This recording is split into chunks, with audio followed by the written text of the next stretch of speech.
Voilà, alors Monsieur Tumrel, est-ce que je peux vous demander votre réaction aux déclarations de Monsieur Baudelet hier, par exemple, sur notre plateau ou dans l'avenir de ce matin. Il dit détenir des dossiers qui mettent les décisions de Dinan en porte-à-faux puisqu'elles seraient illégales. Alors, quelle est votre réaction?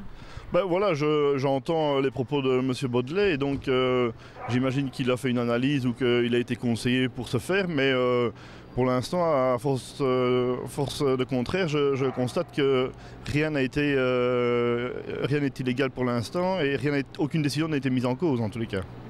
Alors, il va mettre à disposition, ou il a mis à disposition des conseillers de la majorité un dossier. Est-ce que vous allez consulter ce dossier? Oui, évidemment. Donc, il a dit qu'il allait écrire à tous les conseillers communaux. J'attends évidemment le courrier et dès que je réceptionnerai ce courrier, je le consulterai et je l'analyserai de mon côté aussi. Alors, vous n'avez pas signé cet appel à signature pour la motion. Quelles sont vos motivations?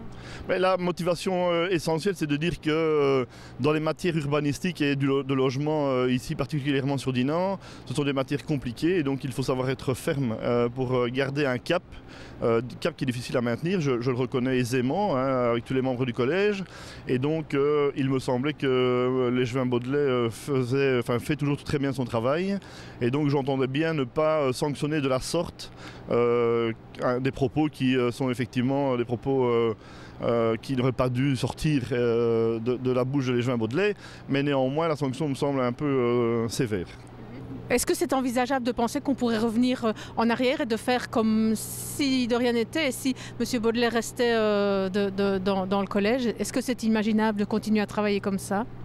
Tout est imaginable évidemment, mais ça devient de plus en plus difficile honnêtement parce que là on vient de passer un cran supérieur et ça devient compliqué effectivement à remettre tout le monde autour de la table et faire semblant de rien, quoi, hein. Même si une bonne discussion souvent arrange les choses, ici on est arrivé à un stade où ça devient compliqué.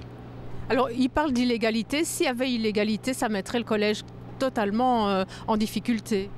Je vais d'abord attendre son courrier et son dossier pour voir si effectivement on parle bien de décision de collège ou décision du bourgmestre en tant que tel.